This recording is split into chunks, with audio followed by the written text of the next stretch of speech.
So I'll be asking all questions and stuff. And I know nobody likes that, but I think that's kind of more of a fun way of doing it. Okay. Does anybody have any questions before we start? No? Sorry, I'm trying to. And I actually forgot to mention, you've probably already seen the notification. This will be recorded. I know some of you have to leave a little early for various reasons or couldn't make it today. So this will be recorded and uploaded to for you guys to review later. So I think I let everybody in. Did I, Robbie? You did, and I've been keeping an eye on it too. So I'm getting the ones that you didn't. So okay, cool. I think we're good. All right. Let me see if my screen share works.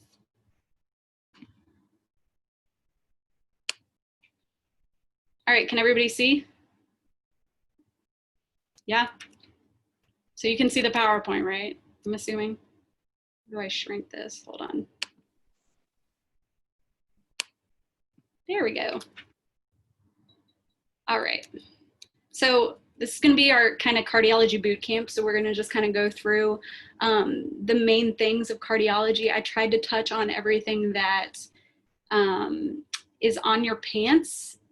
I recently took the pannier too, so it's I kind of have a good feel of the questions of what they might be asking you and kind of the main points. So keep that in mind as well. I think that's kind of the most important thing.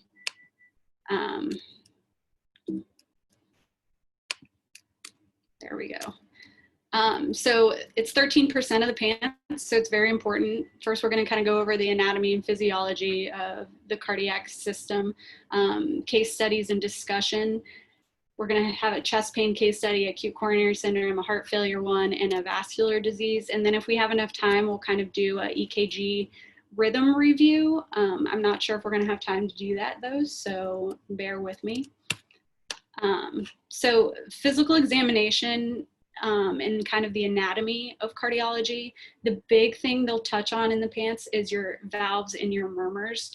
So make sure y'all know those. I have kind of a quick video that will go over that with you all, and it'll help tell you what's systolic, what's diastolic. The best way to kind of learn this, I feel, is to understand how the heart pumps, okay? Let me kind of click on here, see if it works. Can you see the video? This is an urgent appeal from Save the Children. With funding for critical children's programs. One second. At risk globally due. When a healthy heart beats, it makes a lub-dub sound. The first heart sound, lub, also known as S1, is caused by the closing of the AV valves after the atria have pumped blood into the ventricles. The second heart sound, dub, or S2, originates from the closing of the aortic and pulmonary valves right after the ventricles have ejected the blood.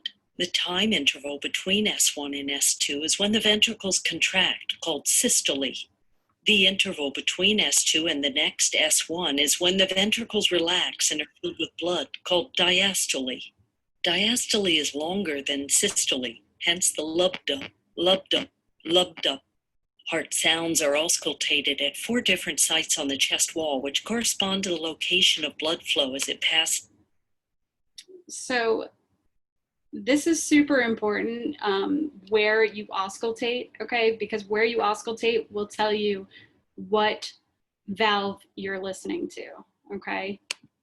Through the aortic, pulmonic, tricuspid, and mitral valves, respectively. This is how similar defects associated with different valves are differentiated. Heart murmurs are whooshing sounds produced by turbulent flow of blood. Murmurs are diagnosed based on the time they occur in the cardiac cycle, their changes in intensity over time, and the auscultation site where they are best heard. Examples of conditions associated with common systolic murmurs include mitral valve regurgitation, when the mitral valve does not close properly and blood surges back to the left atrium during systole. The murmur So if you think about this anatomically, systole is when the heart squeezes, okay? So your systolic murmurs are when the heart is being ejected out of the heart, okay? So you'll have your aortic stenosis murmurs, your pulmonary stenosis murmurs, and your regurgitant murmurs in the AV valves. So that's where you get your mitral regurgitation and your tricuspid regurgitation, okay? That helps me differentiate it based on just knowing it instead of memorizing it. Starts at S1 when the AV valves close and maintains the same intensity for the entire duration of systole.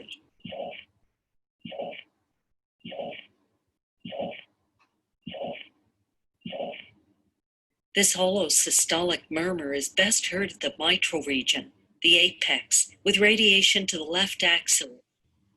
On the other side of the heart, a tricuspid valve regurgitation has similar timing and shape, but is loudest in the tricuspid area, and the sound radiates up along the left sternal border. Aortic valve stenosis. When the aortic valve does not open properly and blood is forced through a narrow opening, the blood flow starts small, rises to a maximum in mid-systole at the peak of ventricular contraction, then attenuates toward the end of systole. This results in a crescendo-decrescendo, or a diamond-shaped murmur, which starts a short moment after S1. It is often preceded by an ejection click caused by the opening of the stenotic valve.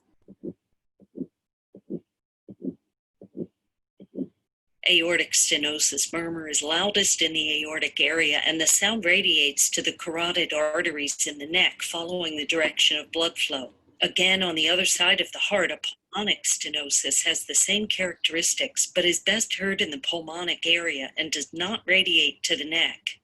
Other conditions that cause audible systolic murmurs include ventricular septal defect and mitral valve prolapse. An example of diastolic murmurs is aortic valve regurgitation. This is when the aortic valve does not close properly, resulting in blood flowing back to the left ventricle during diastole, the filling phase. As the blood flows in the reverse direction, the murmur is best heard not in the aortic area, but rather along the left sternal border. It peaks at the beginning of diastole when the pressure difference is highest, then rapidly decreases as the equilibrium is reached.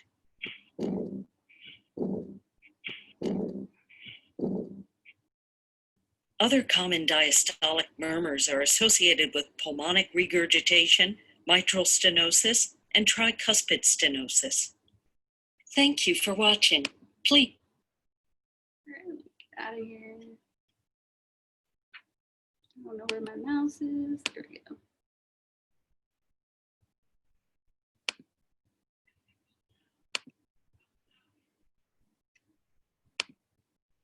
Okay. Any questions on that?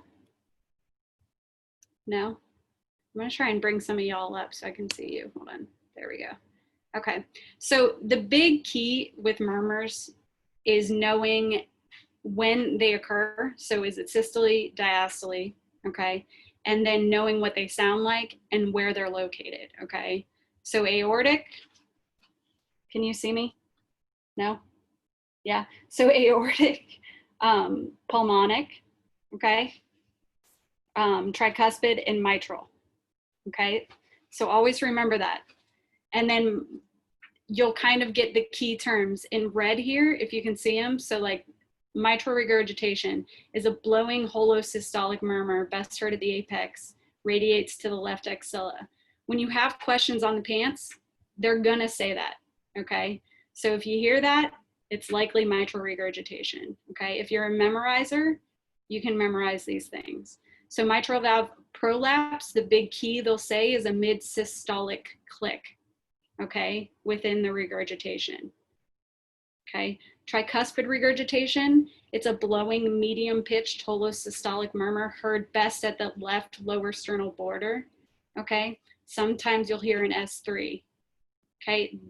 Tricuspid regurgitation and mitral regurgitation on physical exam in real life actually sound a lot alike, okay? The big difference is tricuspid and mitral have the locations, okay? So you're gonna hear mitral more at the apex and you're gonna hear tricuspid at the left sternal border more, okay? Aortic stenosis, okay, this one you'll always hear crescendo, decrescendo, systolic ejection murmur, okay? It's often more harsh. If you heard that on the video, it'll be kind of more like a sound instead of a blow. And you actually hear that on the patients, okay? Aortic stenosis is one you don't really miss on patients, honestly, because it's very loud, and it's something most people can hear, especially if it's severe. And it also radiates sometimes into the neck, into the clavicle, and into the carotids, okay? So you may hear the stenosis kind of like a bruit in the carotids, okay? Sometimes it has a palpable thrill, and that's when it's very severe, okay? I've seen it on patients that are very old and they have very severe AS. Pulmonic stenosis, this is kind of more a pediatric condition because most of the time it gets treated with surgery before it gets to adults. So it's kind of rare, but you can have it. It is harsh, loud, medium pitched, heard best at the second and third left intercostal space, okay? And it can radiate into the left shoulder. The big thing with this one is it increases with inspiration, okay? So the stenotic murmurs all are kind of like harsh murmurs. They sound more like a crackly, like versus the regurgitant murmurs, which are more blowing. Any questions?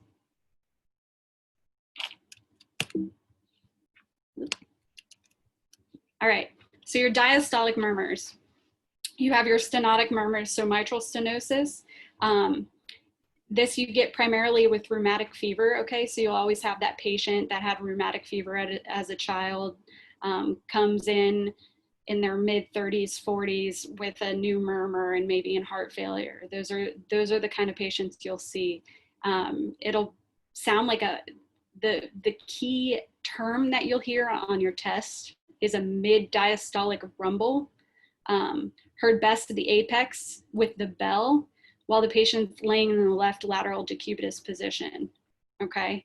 So that's kind of the key term, and you'll hear an opening snap, okay?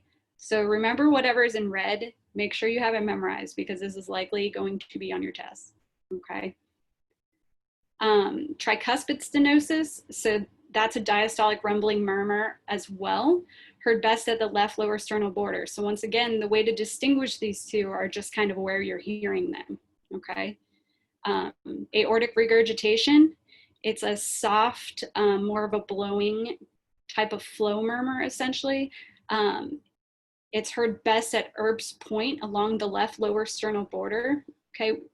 Heather, you're telling me that the aortic regurgitant one is heard in the tricuspid space. Yes, I know, but that's because of the way the blood flows actually back from the aortic valve into the left ventricle. And it's actually, what you're hearing is the blood rushing against the ventricle. Does that make sense? So that's why you're hearing it in the left lower sternal border instead of more in the aortic region up top. Okay. Pulmonic regurgitation is a low-pitched crescendo, decrescendo diastolic murmur heard near the left, third, and fourth left intercostal space as well. These two murmurs, aortic and pulmonic, are very hard to differentiate. They sound a lot alike, just like mitral regurgitation, tricuspid regurgitation. So it's primarily where you're hearing it, okay? Any questions? Nope. Okay. So that's kind of murmurs. I will tell you, you will have multiple questions on these. So just make sure you have this memorized prior to your test. This is kind of a big, big deal. And Robbie can probably tell me the same thing because he's been there and done that too. So if anybody has any questions, now's the time. Next page. All right, so coronary anatomy. This is another one that you may have questions about. So kind of where are our coronary arteries? They sit on top of the heart, okay?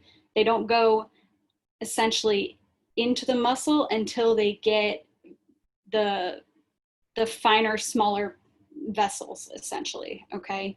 That's when they start kind of diving into the muscle.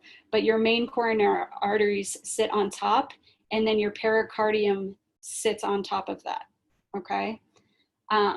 So when I actually explain to patients when they're getting a heart catheterization, I'm like, the arteries that supply your heart muscle sit on top of your heart, so they kind of go in through the aorta. And if you can see the heart catheterization, they come in through the aorta, and then they inject right through here into the arteries so they can see them, okay? So the main ones that you guys are gonna have to know, so here's your aorta, okay?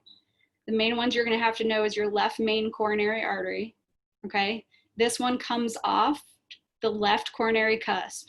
Super easy, left and left, okay? Then your right coronary artery comes off the right coronary cusp. Super easy, right and right, okay? And then you have your aortic valve is a tri-leaflet, right? So you have a non-coronary cusp as well that doesn't have any coronaries that are supposed to come off of it, okay? When they inject here and it goes all the way down essentially, okay? So your left main coronary and your LAD, this is considered the widowmaker, okay? So you may hear that. Patient had an MI, it's the widowmaker. The left anterior descending artery is the artery that supplies the septum and the left ventricle, okay?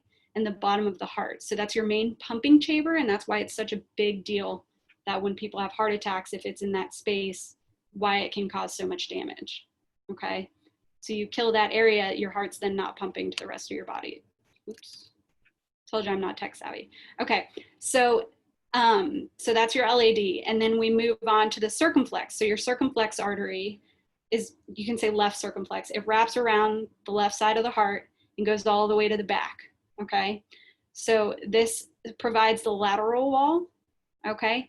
And then all the way back, even all the way down to somewhat of the inferior wall, okay? Same with your right coronary artery. Your right coronary artery wraps around and goes all the way to the back and comes down and does some of your inferior wall as well. Any questions? No? Okay. All right, so your marginals come off and your PDA comes off the right coronary, okay? So you have right marginals and left marginals. And then you also have diagonals that come off your LAD as well, okay? So those are just larger arteries that help supply this muscle. Okay, one of the questions I got on one of my tests was kind of a CV surgical question, and I think it was the only cardiology question that I got wrong when I was a student, and it had to do with vein grafts, okay? So I think this is kind of important to note. When a patient needs bypass surgery, okay, there's certain criteria that you have to meet to become a bypass candidate.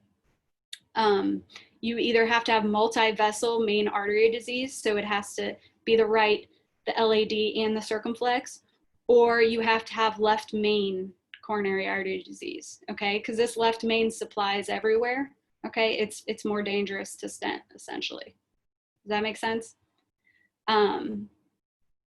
There are vein grafts that we take from the legs, which are your saphenous vein grafts that you can take, they put them up here in the aorta, and then they graft them below the area of stenosis, okay, to help supply that muscle.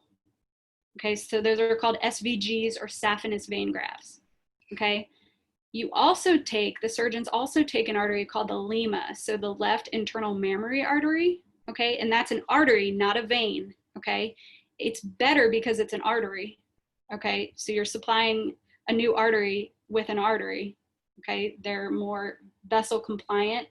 They don't flatten, okay? They have more smooth muscle, essentially. So the lima, or the left internal mammary, we always try and use for this left main coronary, or the LAD, okay? So that's just kind of a little tidbit on CV surgery. Any questions on that? Okay, so now we're gonna kind of go into cases, and this is where I want you guys to kind of unmute yourselves, because I really want to start asking questions.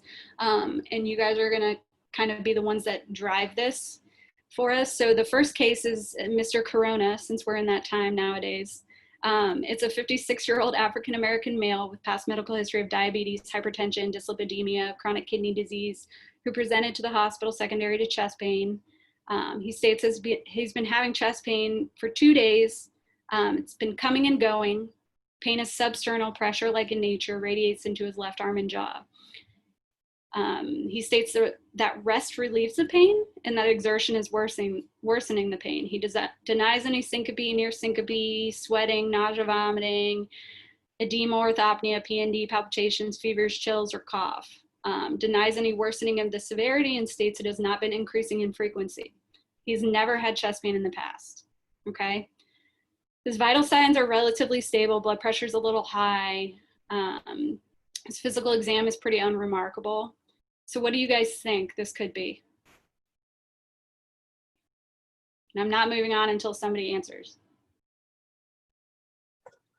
Unstable angina, acute coronary syndrome. Good. Does it sound unstable to you, or does it sound stable? It sounds stable, but it's new, so I'm not sure what makes stable versus unstable as far as timeline goes. Good. Everyone agree with him? Any other differentials in here? GERD. GERD. That's a good one. That's always in your differential with chest pain.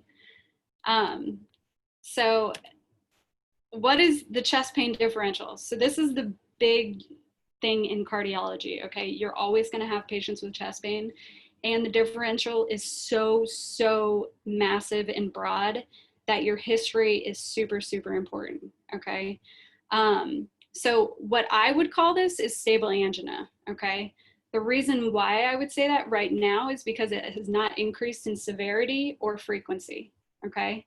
It's been going on for 2 days, but he's not having rest pain. It's not worsening with severity, so he's not saying it's getting worse with minimal exertion. He's not saying that I'm having to rest 2 more hours for it to go away. So it sounds more like it's a stable diagnosis than an unstable diagnosis, okay? What I want to do now is kind of go through the chest pain differential and kind of touch on each one of these so that you guys have an idea of why the history is so important in these patients, okay? So if I talk to this guy and I thought possibly it could be a pneumothorax, okay, what would that patient actually present with a pneumothorax? Tachypnea. Pain with inspiration. Yep, pain with inspiration, trouble breathing, okay? Normally with the pneumothorax, yes, you can have spontaneous ones, but they normally have some sort of trauma, some sort of reason for it. But you do have your young, tall, thin people that can have spontaneous pneumothoraxes, okay?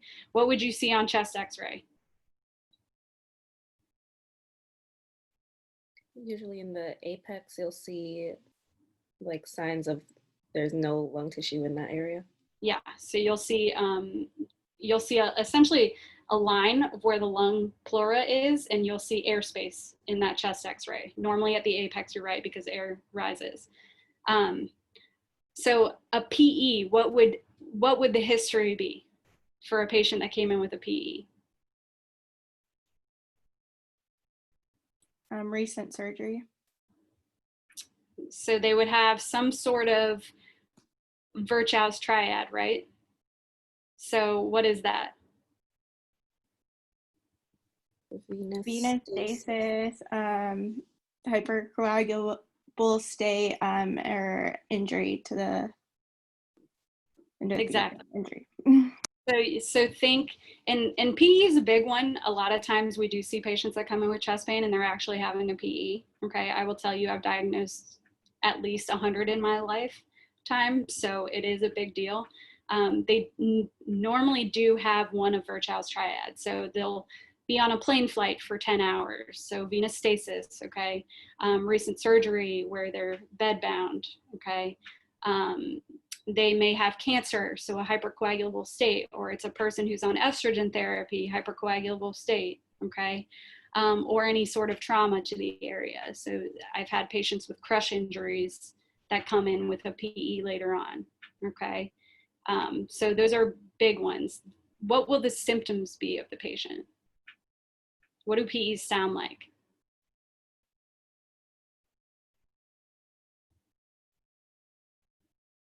Anyone?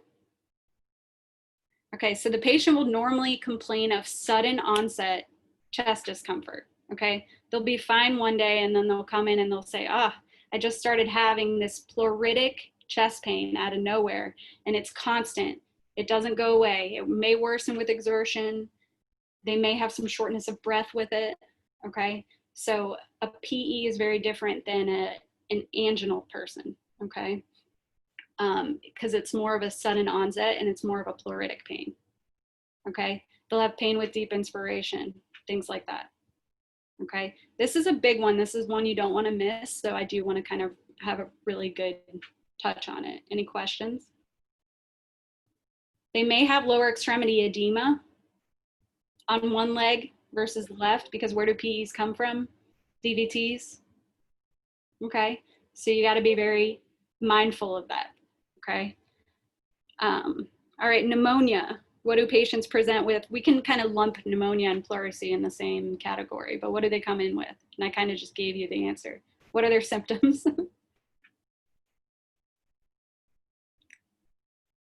Samantha? I'm gonna call people out. A cough, chest pain with coughing.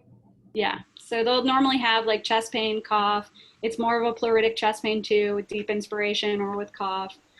Fevers, chills, things like that. Pleurisy, same sort of symptoms, but normally without a fever or chill, because they don't have an active pneumonia. On chest x-ray, what do you see? Lung consolidation. Say that again. Lung consolidation. Yeah, so you'll see consolidation, fluffy, patchy infiltrates, normally one-sided. With atypical pneumonias, you can have them bilateral, okay, like COVID, for instance. But most of the time they are, if it's a typical pneumonia, it's normally located in one lobe. It's a lobar pneumonia normally, okay?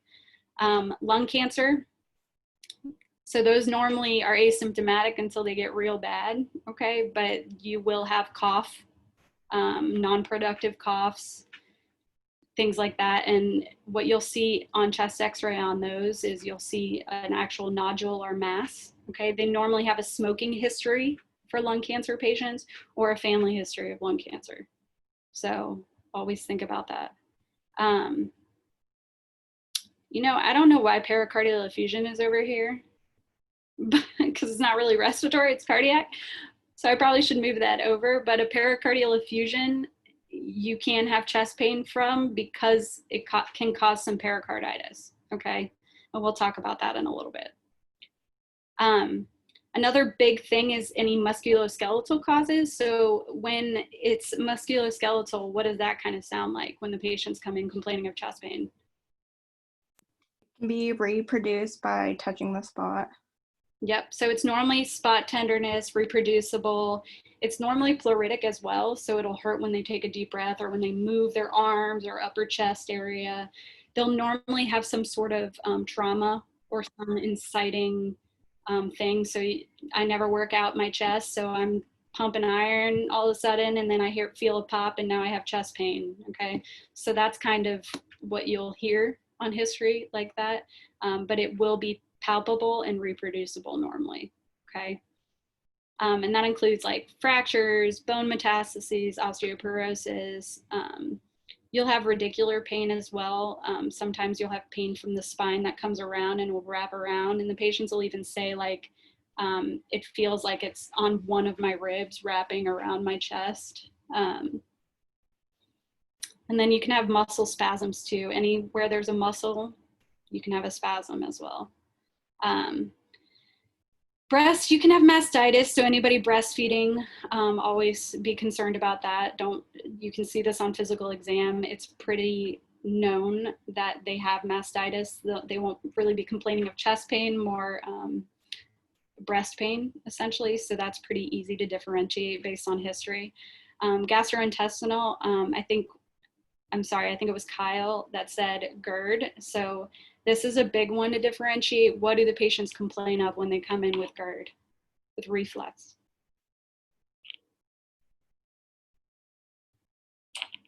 Who haven't I picked on? Chelsea.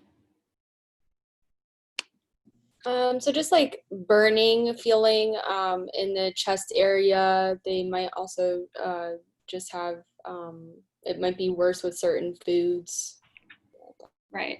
So if they eat acidic foods, anything like that, fatty foods, they'll normally have discomfort after that. A lot of times it is a burning pain. Sometimes they'll feel like a knot at the bottom of their sternum. That can also feel like heart attacks, okay? Patients will come in just complaining of a knot. I actually had a guy that had a massive heart attack complaining of a knot in his chest, and he said, I think it's my reflux comes in with a heart attack, okay? So always differentiate the two. The biggest way to tell when they're actually here is what can you give the patients to see if it is reflux or not. Is there any treatment that tells me for sure?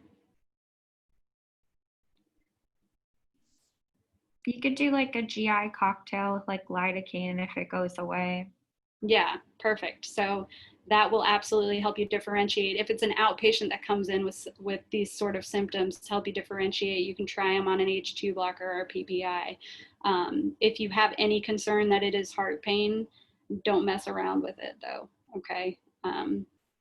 So that's that. Same with esophageal ruptures. Those are pretty profound.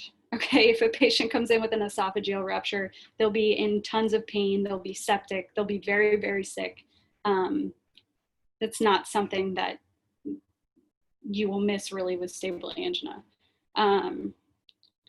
So an esophageal spasm as well, those can also kind of feel like heart pain because it'll be transient in nature, okay? But that can come and go just kind of whenever, okay? So the patients will just have this sudden onset tightness in their chest and then it'll go away, okay? It's normally quick and fast and transient. So that's the big thing, and it's not exertional. So heart pain normally is exertional, okay? Peptic ulcers, anybody wanna kind of touch on the symptoms of a peptic ulcer?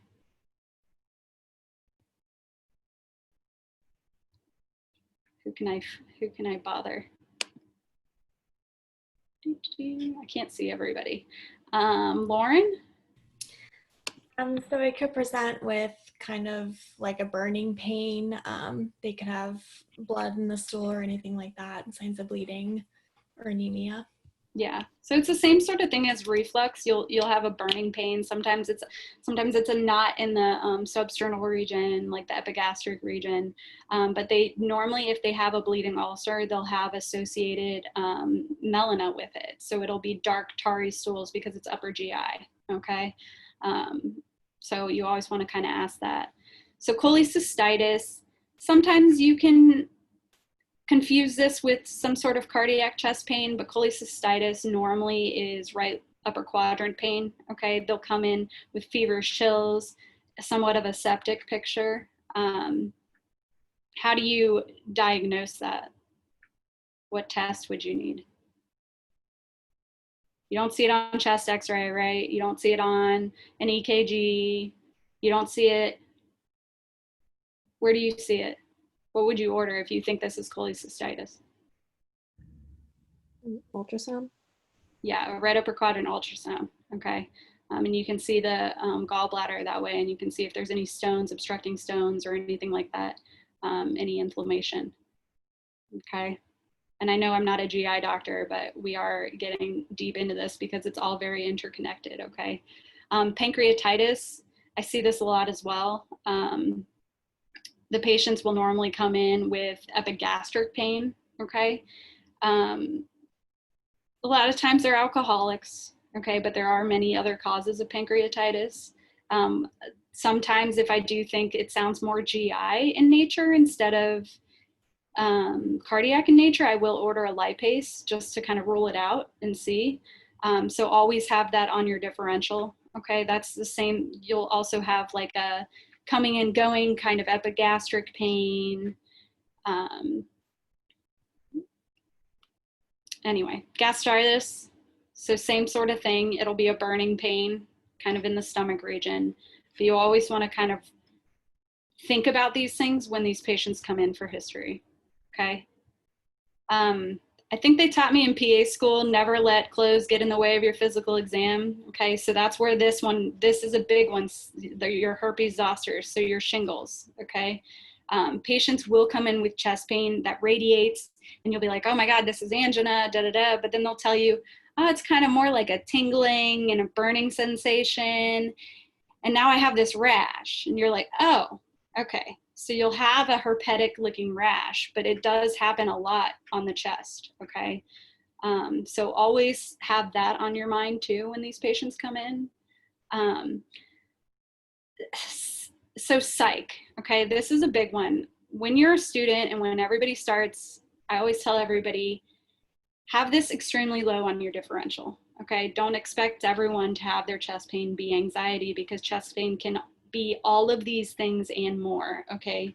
Anxiety is kind of a rule out. So after you've ruled everything else out, it can be anxiety. But yes, anxiety can 100% feel like a heart attack for patients. It can feel like a pressure, like somebody's sitting on their chest. It can feel like the worst pain they've ever felt in their life. They'll have associated tachypnea, shortness of breath. But it is a big one, but it's a diagnosis of exclusion. Okay, so it's not something we say, oh yeah, it's anxiety, I'm gonna ignore it, okay? Any questions on that? No? So that all kind of works in with each other. So the anxiety, depression, and the panic disorders. So others, sickle cell pain, when people have sickle cell crises, a lot of times they'll have pain in their chest as well. So if you have a sickle cell patient that's having chest pain, you always have to be concerned about MIs as well, because what is sickle cell pain? I mean, what causes a sickle cell crisis? It's like a vaso-occlusive crisis. Exactly. Where the sickle cell, yeah. So you can have vaso-occlusive crises in the coronary arteries, okay? You can have MIs with them. They're not treated the way we treat MIs, but it is important to kind of note they can have heart muscle damage from it, okay? So, and then diabetic mononeuritis, so you can have like diabetic neuritis as well. So that kind of goes with your radicular nerve pain as well. So now, any questions on the non-cardiac causes? Is that a good little review? Now you guys are gonna pass your pants if anybody has chest pain. So cardiac ischemic causes, okay, and when I say ischemic, ischemia means essentially like heart muscle death, okay? So if your myocardium is having any sort of lack of oxygenation or blood flow to it, that's what ischemia means, okay? So ischemic heart conditions are problems with your coronary arteries, okay? So this guy, my number one differential is stable angina right now, okay? So the difference between stable angina and unstable angina, okay? So your acute coronary syndromes are your unstable angina, your non-STEMI, and your STEMIs, okay? The difference between stable and unstable right here, the only difference is based on history, okay? So your unstable, and this is huge, okay? I tell all of my new hires this is a big deal. Your unstable patients will have increased frequency and severity of their chest pain, okay? So my first question to Mr. Corona here, let me go back, would be, have you ever had chest pain before? Okay, if he tells me, yeah, you know what, 2 months ago I started having chest pain, but I was a runner and I used to run a mile. Now I can only run a half a mile without having to stop and rest because of my chest pain. And you know what, actually a day ago I tried to run just to the mailbox and I had to stop because of chest pain. Okay, that's an increase in severity and frequency of the pain. That is unstable, okay? If this guy's telling me, yeah, I have chest pain on and off like once a month, it's only when I run 3 miles, I stop, goes away within 20 seconds. That's stable, okay? That is the big difference in the history, okay? So when patients are telling you this history of chest pain, you say, have you ever had it before? This is the first time you've ever had chest pain, sir? That's what I always ask. And Most of the time they'll be like, no, I've definitely had it before. And then they go on to tell me kind of more of their history, okay?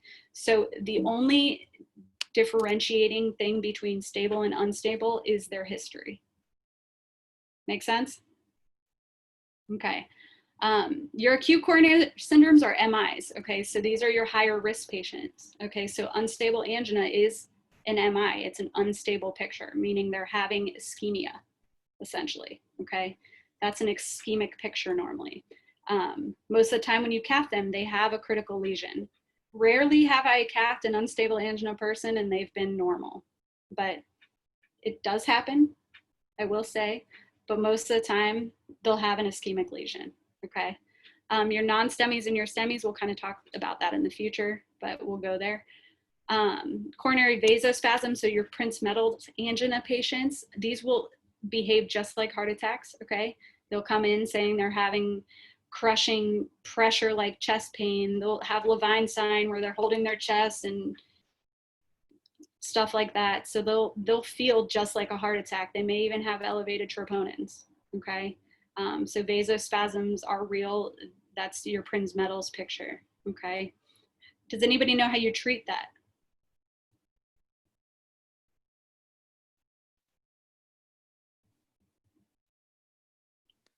Don't you treat it like the same as if it was an MI? Because most of the time you can't really tell at first. Yeah, so you would definitely treat it as an MI. So they will come in with ST elevations, likely, okay, on their EKG. You will cath them and their coronaries will look normal, okay?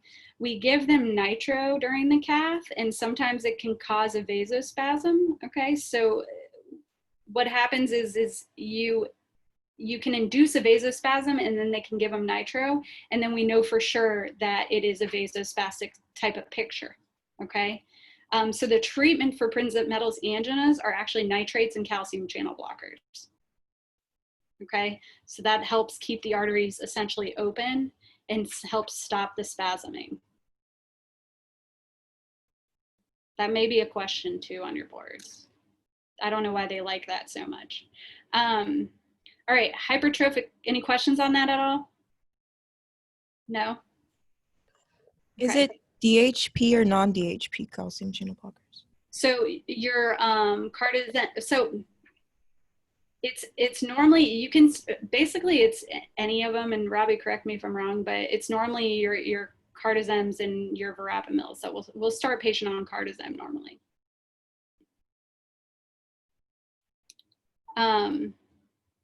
And then, so any other questions? Sorry. So the next one is your hypertrophic cardiomyopathies.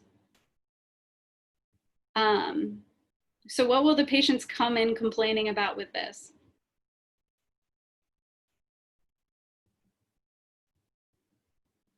What's your history on this type of patient? I can't see everybody. Whoever's not in my screen, let me find. Emily.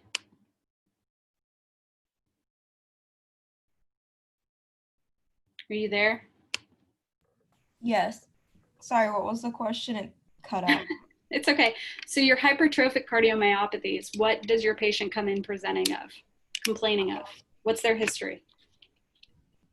Usually they are younger and maybe they have somewhere in their family history, someone just randomly dropped dead and they didn't know why, or maybe playing sports, they like passed out or something. Yeah, so that's perfect.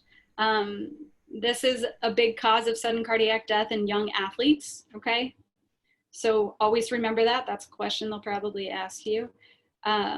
They will also sometimes have chest pain, and why is that? Okay, so what happens is your left ventricle, let me see if I can get a good picture with my hands. So your left ventricle, okay, once it gets thicker and thicker, okay, it starts actually obstructing that aortic valve, and it actually decreases the amount of flow outside of that aortic valve, okay? So that's why patients will actually pass out. So you're trying to pump against this essentially door. You're trying to pump against a door that's shut, okay?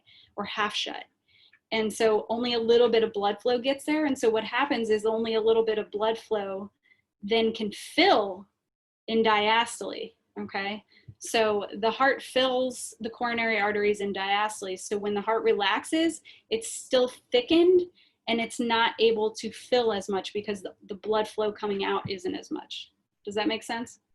So it kind of brings you an aortic stenosis type of picture, which we'll move on to next, where they will come in with chest pain, okay? It's normally exertional chest pain because once their heart starts pumping more, they're getting more lack of oxygenation and blood flow, but they can complain of kind of like an ischemic picture where it'll be exertional sort of chest discomfort. Does that make sense? The way to differentiate the two of these is easy. It's a physical exam. You just listen to them, okay? You'll hear these murmurs very well, okay? You can differentiate them based on history for HOCM or hypertrophic cardiomyopathy. Aortic stenosis is normally a more elderly individual or somebody who has a bicuspid aortic valve, okay? Those patients get aortic stenosis early on in life. Any questions on that? No? All right, non-ischemic causes. So you can have arrhythmias, they can cause chest pain, and that's the same sort of pathophysiological manner. So if you're pumping really, really, really fast, okay, it doesn't relax enough to allow the coronaries to fill in diastole, okay? So then you can have a kind of sort of ischemic picture, okay? So they'll start having chest discomfort. If your heart rate is going in the 170s, 200s because they're in SVT, okay, those coronaries aren't filling, so it causes them to have chest discomfort. Okay, they'll also complain of tachycardia, dizziness, lightheadedness, passing out, things like that. So that's what kind of helps me differentiate those patients. Any questions? No? Okay, aortic dissection. All right, I'm gonna leave this to you guys. What does a patient come in complaining of? What does that sound like? It's usually more of like a tearing, sudden onset pain. Perfect. So it'll be a tearing, sudden onset. It'll radiate normally into their back. It can radiate up into their neck and arms, but it's tearing, sudden onset, back radiation pain. These patients will be super uncomfortable, okay? It's rare. This has a high mortality rate, okay? So if somebody has an aortic dissection, it's rare to actually see them with an active aortic dissection. Most of the time they come in dead, but you do see it. They'll be extremely uncomfortable looking, kind of like moving around in bed. What will you see on chest x-ray if it's an aortic dissection? Widened mediastinum. Perfect. Who was that? Bow? Bow, yes. Awesome. So you'll see a widened mediastinum on chest x-ray. That's a big key when you take the test. I will tell you that. So we can move on to pericarditis. So what do patients complain of with pericarditis? Pleuritic chest pain, worse when lying down and better with sitting up and leaning forward. Perfect. Wow, you're doing awesome. You're on a roll, man. So yeah, pericarditis patients, they'll normally have some sort of flu-like prodrome, like some sort of viral illness beforehand. They don't always have to have that. It could be a post-op patient. They can have some pericarditis as well. Sorry, your screen just came up out and I see you're in space right now. It's awesome. Anyway, so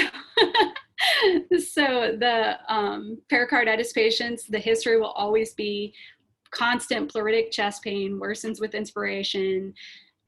Sitting up and leaning forward gets it better because it actually pulls the heart away from the pleuritic area to where it's causing the pain. And then when they lie back down, the heart actually sits back and it causes more pain. So those patients will always complain of that. What do you see on EKG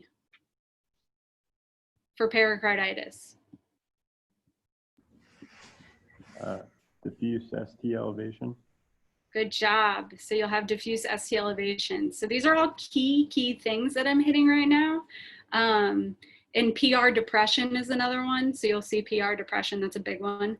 But diffuse ST elevations all over in all the leads, your lateral leads, your anterior leads, your septal leads, that is pericarditis until proven otherwise, okay? At first, when you're first starting out in the ER on your own, it's an MI at first until you get confirmation, because it's ST elevation, so you freak out, okay? But just so you know, diffuse ST elevations, pericarditis. Myocarditis presents essentially the same way, okay? Except you'll have troponin elevations because you're actually having some heart muscle damage. Cool? Questions? All right, I know we spent a lot of time on that, but I think it's super important, and I think Robbie will agree with me, hopefully. Next, if I can get there. All right, so I would say this is stable angina. So what initial testing do you guys want to get? So I'm an ERPA right now. What do I want to get?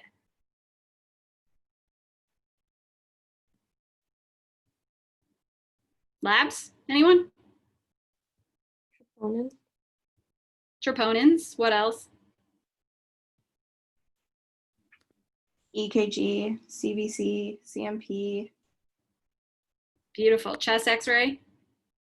Got to rule out that wide and mediastinum, right? All right. So we get magnesium as well to help, because that's not a part of the BMP, to help rule out if they have a tachyarrhythmia or anything like that, because that can cause that hypomagnesemia or hyper. Plus or minus a D dimer. So what is a D dimer going to rule out for me? A PE, essentially, okay? Occasionally, if I think it could be a PE, but I'm not 100% sure, I'll just shoot in a D dimer just to make sure, essentially, okay? I wouldn't get one for this guy because he has no risk factors. He doesn't have Virchow's triad, so I would just stick with my normal labs, a chest x-ray and an EKG, okay? Big thing on cardiac enzymes, okay? They're gonna test you on this, memorize this, okay? Troponins will start elevating 2 to 3 hours after the onset of chest pain, okay? So a patient can come in with a STEMI and not have elevated troponins, okay? If they come in before 2 hours, their heart muscle isn't dying yet, essentially, okay? So say he had chest pain starting 30 minutes ago, it's been crushing, and he has anterior ST elevations on his EKG. That's still a STEMI, okay? So these peak in 24 hours and persist for 1 to 2 weeks. Memorize this, memorize this, memorize this, okay? So a patient can have an MI a week ago and come back in and his troponins still be elevated, okay? Troponins peak when they're true MIs, they go up, up, up, down, down, down, okay? So they'll go real high and real down, real quick, okay? CKMBs are the same, okay? They start elevating 3 to 6 hours after the onset of chest pain, peaks in 12 to 24 hours, and then returns to normal within about 48 to 72. So those return to normal quicker than the troponins do. Questions? Nope. All right, this is this guy's EKG. Who wants to be fantastic and read it? Anyone? I think Bao can. I can try. All right, so the rate is, let's see, 300, 150. Using the 300 rule, I'm going 300, 150, 175. Rhythm, they all look, it looks regular to me.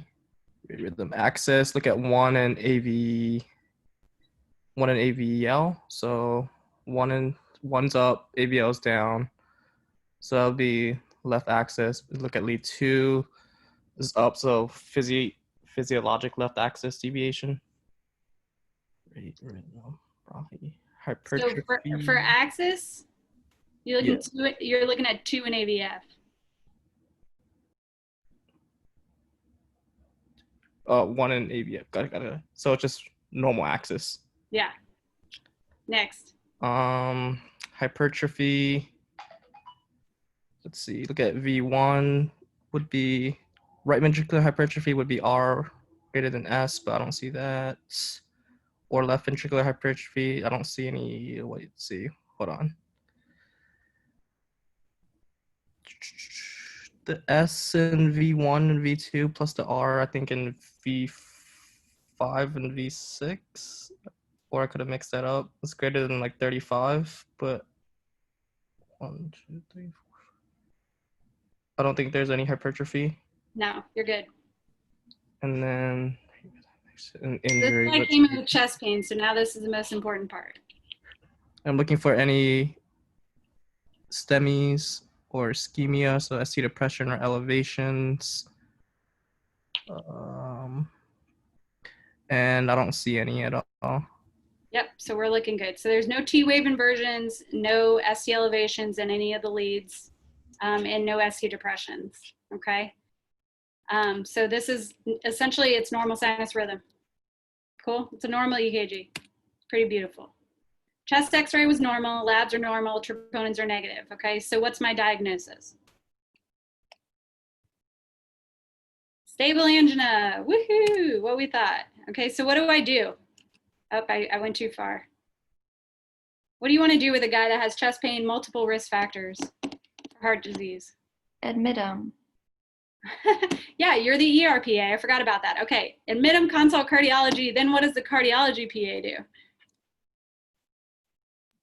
Want to do a workup on him, so you want to do a stress test, maybe even order an echo.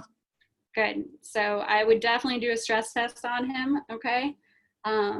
There's all different types of stress tests. I'm not going to go too far into that because you guys won't need to know that essentially. But basically, a patient with a normal EKG, risk factors for heart disease, we run them on a treadmill, okay? So you get them running, you get that heart rate pumping up, you get their blood pressure up, and you see if there's any ST changes, okay? It's called Bruce protocol, what we do for the stress tests. So what do we do if the stress test is positive? What if we see ischemic changes on the EKG or he has chest pain?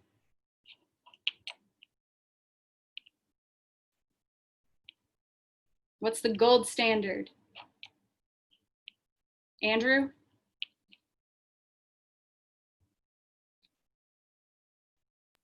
The gold standard if what? If his stress test is positive.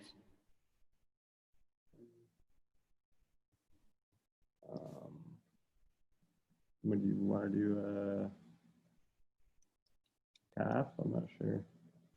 Right, so he's having chest pain, his stress test is positive, he needs a cardiac catheterization, okay? I'm not just gonna send him home and say, oh, you probably have heart disease, see you later, dude.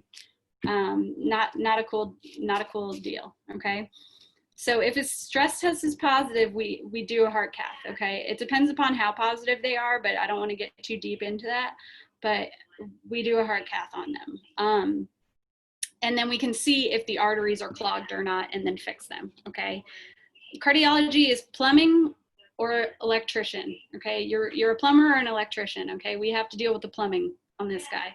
So if his artery's clogged, we fix it with a stent, okay? So what do we do if the stress test is negative then? Andrew? If the stress test is negative, and did we already do the echo too? Yeah, we can do an echo. But so what's an echo going to show us? It's going to show if there's any kind of cardiomyopathies or stuff like that. Any valvular disease. It shows us the big thing with patients with chest pain is we want to rule out stenotic murmurs, which likely we heard on physical exam, okay? So the other thing is wall motion abnormalities. So if somebody's having an MI or had an old MI, the ventricle will kind of like fall in essentially or not pump. It'll be kind of dead essentially. So that's kind of what we look for patients with chest pain on echoes. If it's negative, the biggest thing we do is risk factor modification. Okay, we tell the guy, look, you're a diabetic, you're a hypertensive, you smoke. You need to stop all those things, fix them all, and take care of yourself. Start exercising, start doing a low fat, low meat diet, things like that. If he ends up with a stent and the stress test is positive. Actually, we'll go into that later. So any medications I would put this guy on? So what if his lipid panel's elevated? Probably a statin, okay?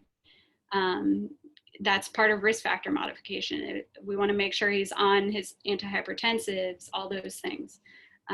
So that's kind of that. Any questions?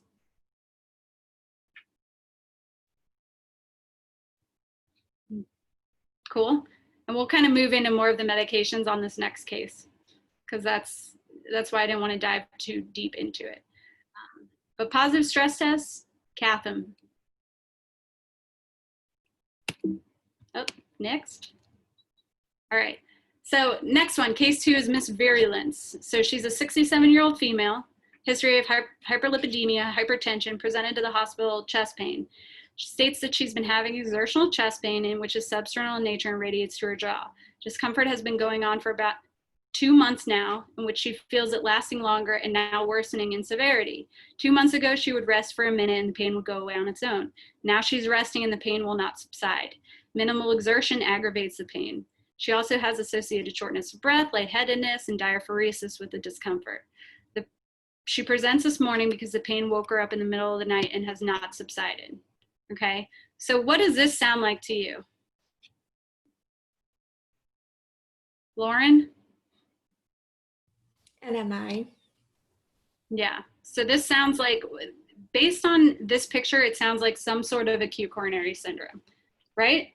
So how do I differentiate? This sounds like an unstable angina to me right now.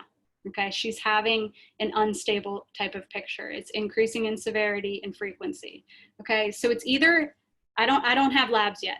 So the only way, or an EKG. So the only way for me to tell if this is unstable angina, a non-STEMI, or a STEMI is until I get those labs. Okay, but for right now, those are my 3 top differentials for this patient. Okay, this is not stable angina. This is an oh shit picture. Excuse my language, but this is something that you just say, you look at them and you're like, oh, not good. Cool. All right, so vitals, heart rate's a little elevated, blood pressure's a little elevated. She's saturating okay, and her respiratory rate is a little high, but physical exam's pretty unremarkable, okay? The other thing I would probably wanna rule out in this lady is some sort of aortic stenosis, coronary vasospasm, thing like that, okay? Also an aortic dissection, she's a hypertensive patient. It doesn't sound like that based on history, but always keep that on your differential as well. Okay? Any questions? So what do you want to order? You're an ERPA again.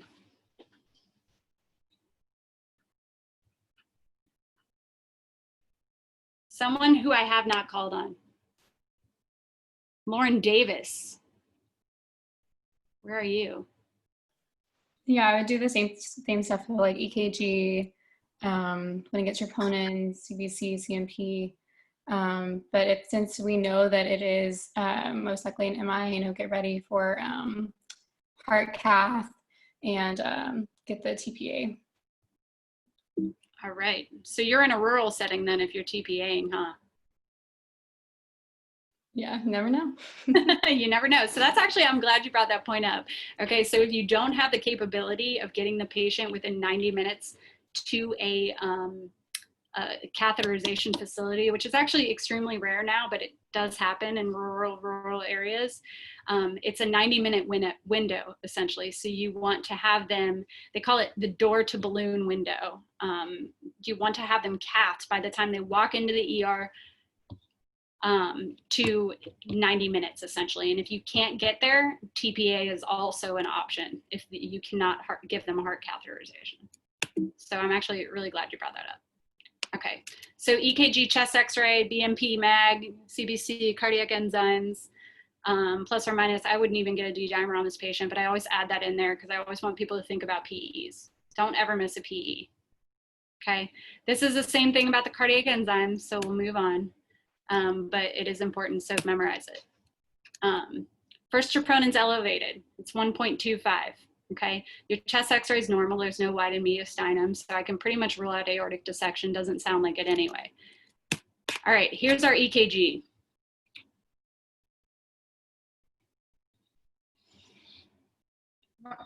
Who wants to read this?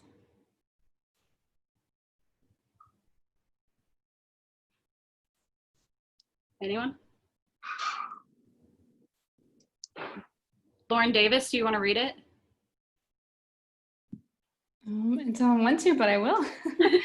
Okay, let's see. So looking at the heart rate.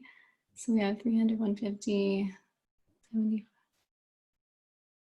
about 50. Rate looks regular. Let's see, we have 2 in AVF are up. And then we have inverted T waves, V2, V3, V4, V6, and or V5 and V6. What's your rhythm?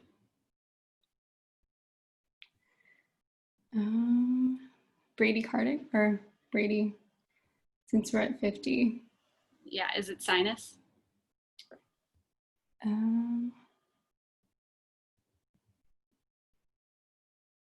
Yes. Yeah, it's just like enough though. I don't want to. Down there, yeah. So the rhythm is sinus Brady. The P's are little.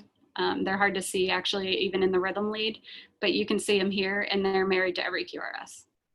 Okay. Yeah. So definitely a sinus Brady.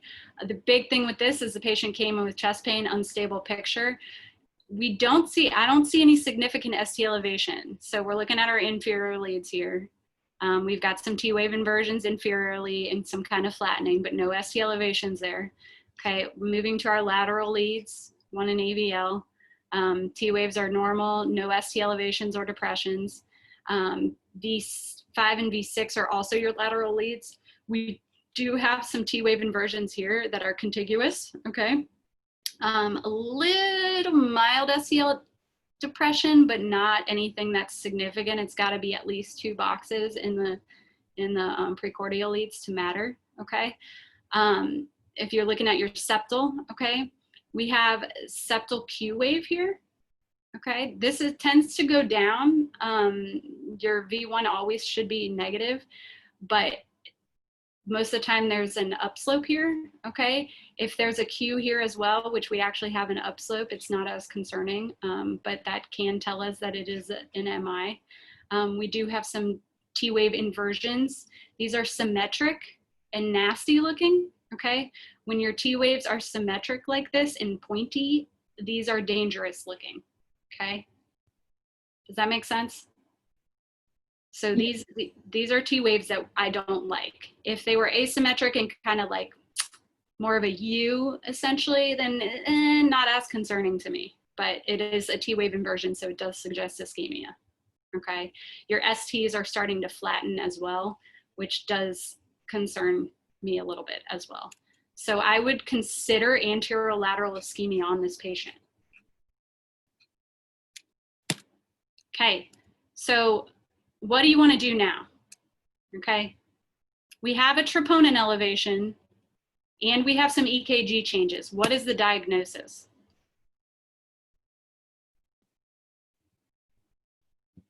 Is this unstable angina? Is this a STEMI? Or is this a non-STEMI? Angela? Unstable angina. We have elevated troponins. Oh, sorry. So then it would be a non-STEMI? Right, okay. So that's what differentiates between them. So you don't have ST elevations, but you do have troponin elevations, okay? So that's a non-STEMI, okay? With STEMIs, the only thing you need is ST elevations, okay? A STEMI is an emergent cath. You take them to cath immediately, okay? Right away, straight from the ER. They don't even get admitted, nothing. They're a STEMI. It's like a stroke alert, essentially. You do it as fast as possible because you have that door to balloon window. Non-STEMIs and unstable anginas, they don't have to happen emergently. They have to happen urgently, okay? So these patients, we try to do within 24 hours, cath them, okay? Most of the time, they're cathed sooner than later, especially if they're sitting there having active chest pain. That's more of an urgent picture, and that's something we want to get done as soon as possible. Okay? And the reason to differentiate the two is the difference in the pathophysiology. So a STEMI is normally, basically it's a blockage that broke off and clogged the pipe down further. So it's like me taking a quarter and throwing it down a drain pipe, and then as the drain pipe gets smaller and smaller, it blocks at the bottom, okay? So those are STEMIs, and those are normally thrombus mediated, essentially. So it comes down and then it creates the coagulation cascade. It blocks it and then causes more of a thrombus, essentially. So those are your STEMIs, your acute heart attacks. Your non-STEMIs and your unstable angina patients are normally just a clogged artery that slowly clogs up until it gets really small, and then those patients start becoming symptomatic, okay? And that actually fits this lady's picture more, okay? She's been having chest pain for 2 months, and it just keeps getting worse and worse and worse and worse. So what's happening is her artery is just closing, and actually starting to cause ischemic changes. Make sense? Okay, so when you have that thrombus in there, the only way to fix that for a STEMI is to take them emergently to the heart cath. Okay, for non-STEMIs, they're normally not the plaque that breaks off down the road. Does that make sense? Okay, so what do we do now? I want to cath this lady, okay? Obviously, she's having a non-STEMI, she has the symptoms of it, so we're going to do a heart cath. What we can do is fix her with a balloon or a stent, depending upon how many blockages she has. If she has multiple blockages, then she's a candidate for bypass surgery. Okay. If it's Prince-Metal's angina, then we treat her with nitrates and calcium channel blockers. Okay. So what medications would I if this patient isn't going immediately to the cath lab, but will be going shortly, what do I give these patients in the ER as an ERPA? She's having chest pain. What do I want to give her? Probably nitro, IV, and heparin. So heparin and nitro, perfect. What else? Do you remember your Mona B? Aspirin, beta blockers, oxygen. Yep, so that's what your Mona B is. So your morphine, oxygen, nitrates, aspirin, and beta blockers, okay? And I like to call it Mona B A or H. So add on anticoagulation there. Okay, so add on your heparin or your Lovenox. Normally we put patients on heparin because it can be turned off quickly. All right, so that will also be a question, I can guarantee you. Don't forget Mona B. So get their chest pain under control with nitrates, with morphine. Give them oxygen. Give them the beta blocker. The only contraindication for nitrates is what? Does anybody know?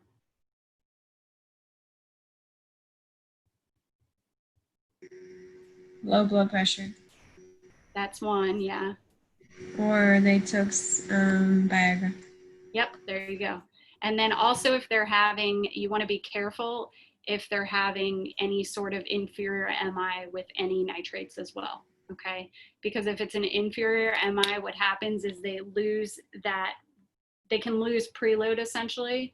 And if you give them nitrates, it decreases the amount of preload, and then they won't have any blood to pump essentially. So you do want to be careful in inferior MIs as well. Okay, that is a question they'll probably ask you as well as the Viagras with the nitrates. Okay. Do I want to give this guy Plavix? Or lady, I mean, she's a miss, I'm sorry.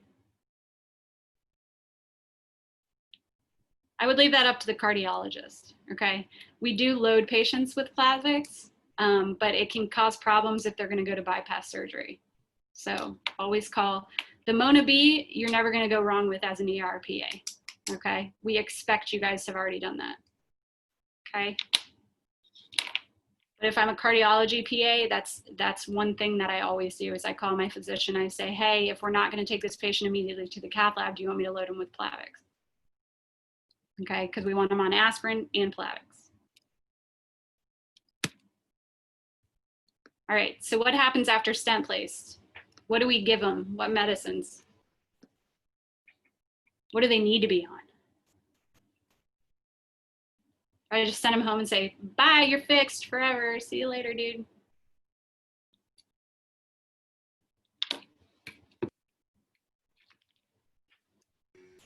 Warfarin. No.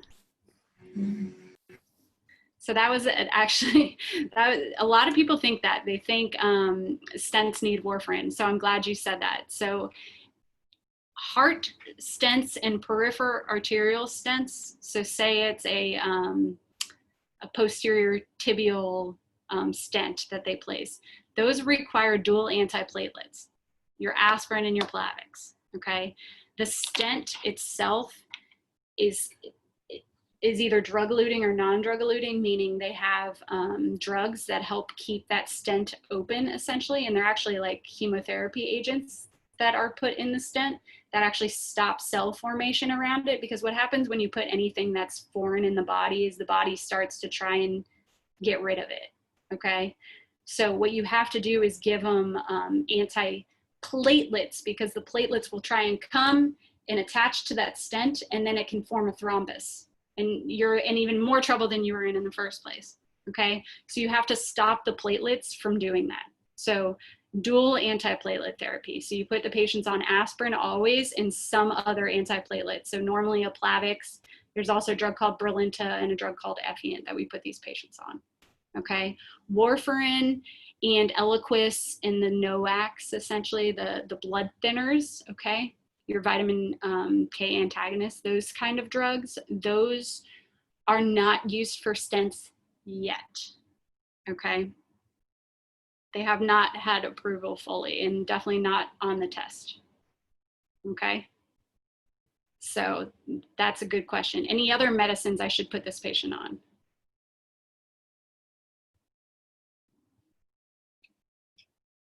Beta blockers?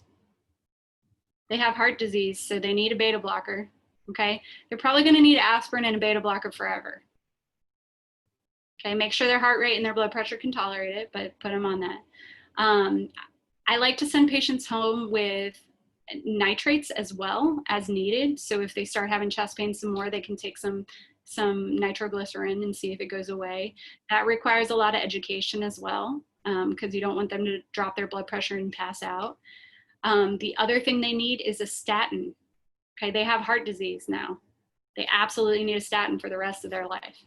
Okay, this is where you go with a higher dose statin. Okay, so your Lipitor's 40s to 80s and your Crestor's 20s. Okay, the big boy statins, essentially. Okay, that is the only thing that is shown to lower the progression of heart disease. Not aspirin, not Plavix, not beta blockers. Those are all cardioprotective, but they don't actually decrease the progression of their heart disease. Statins do. Cool? All right, so we kind of talked about this bypass, so I'm not going to go into it due to time because I want to kind of keep going. Medications we just talked about. Risk factor modification, huge deal. Tell them to stop smoking, start exercising, things like that. Okay? Any questions? No? All right, next. All right, Miss Covidia. So we see this a lot. 57-year-old Haitian female, past medical history of diabetes, hypertension, presented to the hospital due to progressively worsening shortness of breath and fatigue, 1 month. She's been used to walk 3 miles a day to the grocery store, but now for the past month, she had to stop due to shortness of breath or dyspnea. Currently, she states she can only walk 10 feet without having to stop. She's also complaining of bilateral lower extremity edema and swelling. She denies any fevers, chills, but has a productive cough with clear white sputum. Also complains of having to lie on 3 pillows at night to sleep. She denies any wheezing, hemoptysis, syncope, near syncope, palpitations, or chest pain. All right. What else should I ask this lady?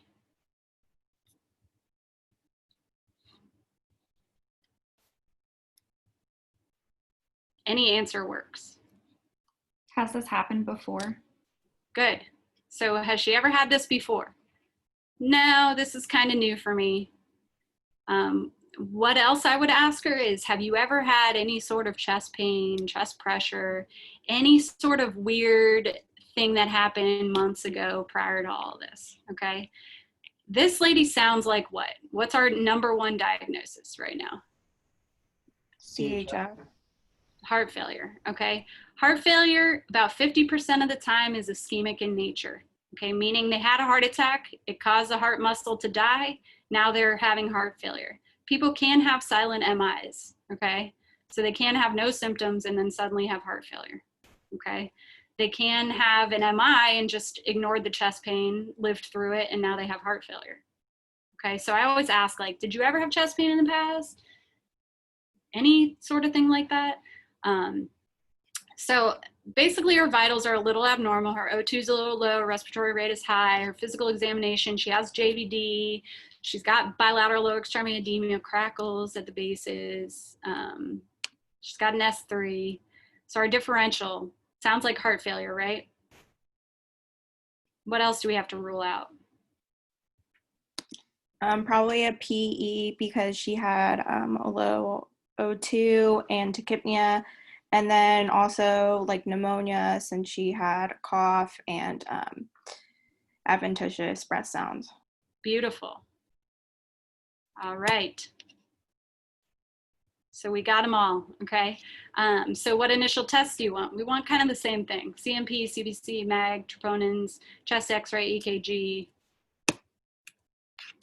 So cardiology is kind of easy with testing. We do the same things over and over and over again, all right? So her sodium's a little low, her creatinine's a little high. You'll see this a lot in heart failure patients, okay? They'll be pre-renal because they're third spacing, okay? So their creatinine will bump. Their sodium can be low or high. So it's kind of confusing. But a lot of times it's not normal. Their electrolytes a lot of times are not normal. So her CBC is normal, her troponins are mildly elevated, okay? You will see this sometimes because if they're in bad heart failure, they're having kidney problems, your troponins can elevate from kidney issues and from heart failure, okay? If they're not pumping well, they're not perfusing the coronaries well, it can cause elevated troponins, okay? But it does not peak really high and go down. So your troponin won't be 0.06, 35, 72. It'll be 0.06, 0.07, 0.1, whatever. It's very flat mannered, okay? Because it's kind of a constant ischemic thing, okay? Any questions on that? No? Your chest x-ray will show cardiomegaly. You'll have edema bilaterally, okay? You can have cephalization, meaning it starts looking like the arteries in the vasculature essentially is going up towards the top in curly B lines, which are kind of lines within the pleural spaces, okay? EKG. I'm gonna read this one for time's sake, okay? So we have a normal sinus rhythm here. It's 75, about 80. We've got a normal axis. We have a little bit of LVH, but it doesn't look like it's significant. And then we've got some T-wave inversions inferiorly and laterally, okay? Is this an MI? No, probably not. These T waves aren't symmetric looking. They look like it's more of a strain-like pattern, okay? Does that make sense? So this is a prettier EKG than our MI patient. Okay, so my diagnosis, I still think she has heart failure. What do I need to order? BNP. A BNP is a beautiful one. So your BNP, let's say it's 785, which is high.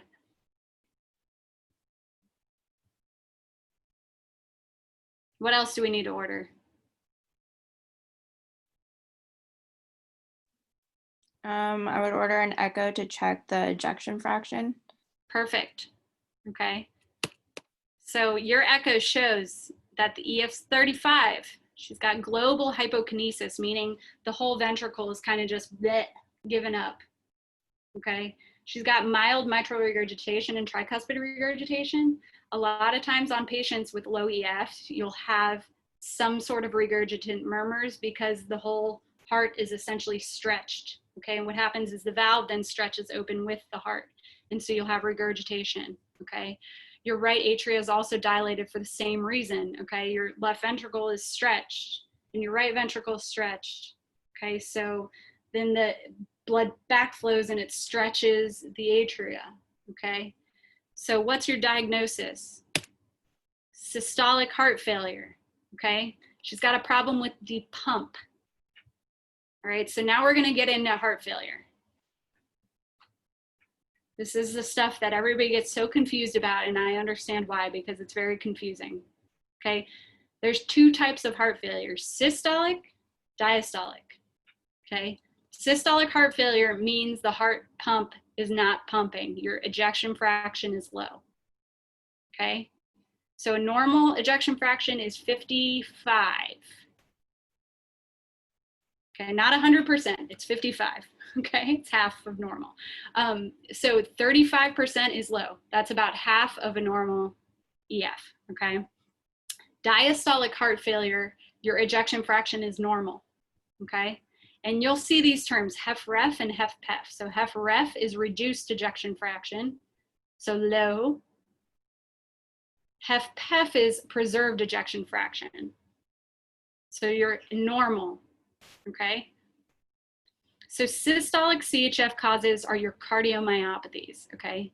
So heart failure is a clinical diagnosis, okay? It's literally just based on signs, symptoms, physical exam, and what you see, okay? Heart failure is just by what the patients tell me and what I see, okay? Your cardiomyopathy, that means there's actually a problem with the structure of the heart. So you need an echo to be able to tell you that, if it's a cardiomyopathy or not. So that's how you differentiate it. Patients with cardiomyopathies normally always have CHF. Not always, because sometimes they don't ever present with symptoms, okay? But patients with cardiomyopathies normally always have some sort of heart failure, okay? But heart failure is actually the clinical diagnosis. You have to kind of separate the two in your mind.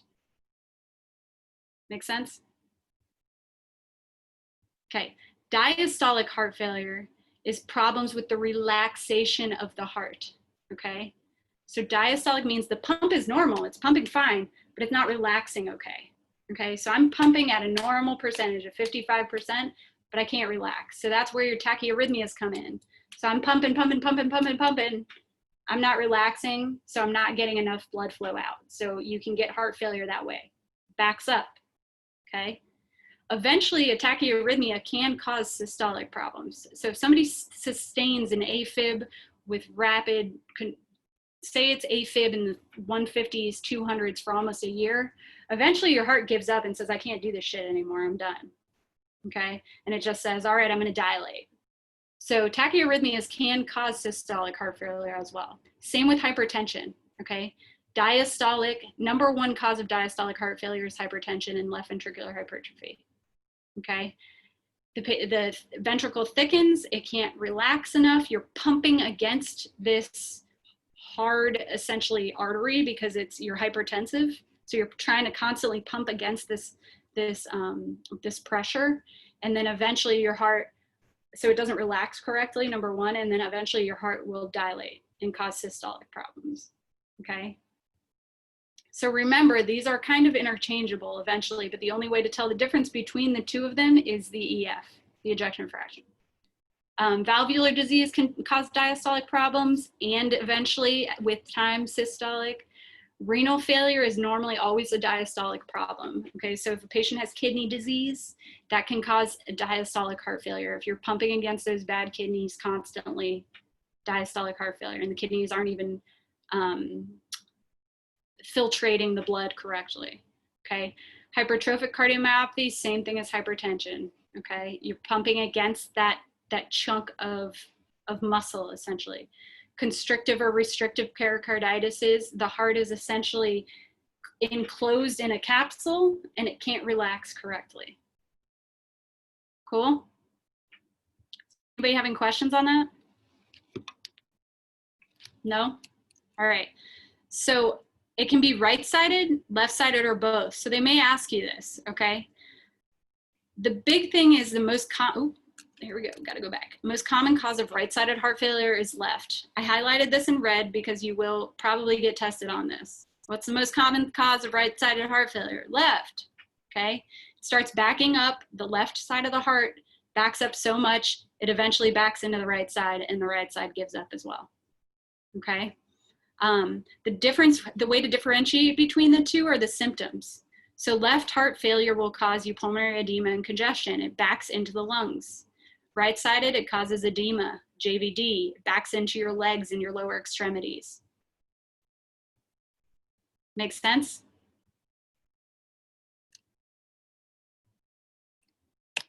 All right. So now let's talk about the types of cardiomyopathies. All right. So this is actually the structural heart problems that can cause the heart failure. It causes the symptoms of heart failure.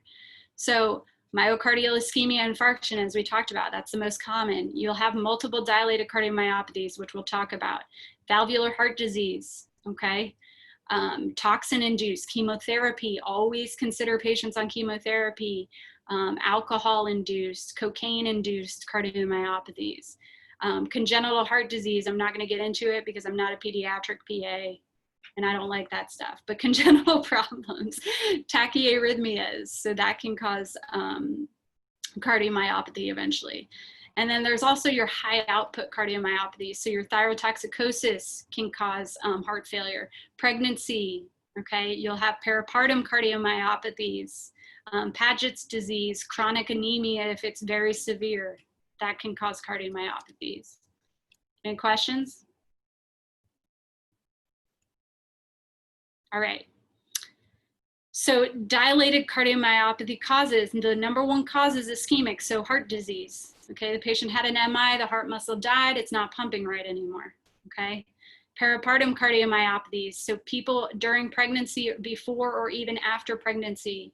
We see these a lot actually here, where patients will come in. This is my biggest nightmare, having children actually. But the patients will come in a heart failure picture, pregnant, or just delivered a baby and they'll go into pulmonary edema. So they'll have a cardiomyopathy that way. Takotsubo's, does anybody know what this is? Riley? Broken heart. Broken heart syndrome, catecholamines. Yeah, so broken heart syndrome. So these are normally your elderly females that will have it. They'll present more with this syndrome. I would be very shocked if you knew this, but do you know what it shows on cath? These patients? Or on echo? Nothing?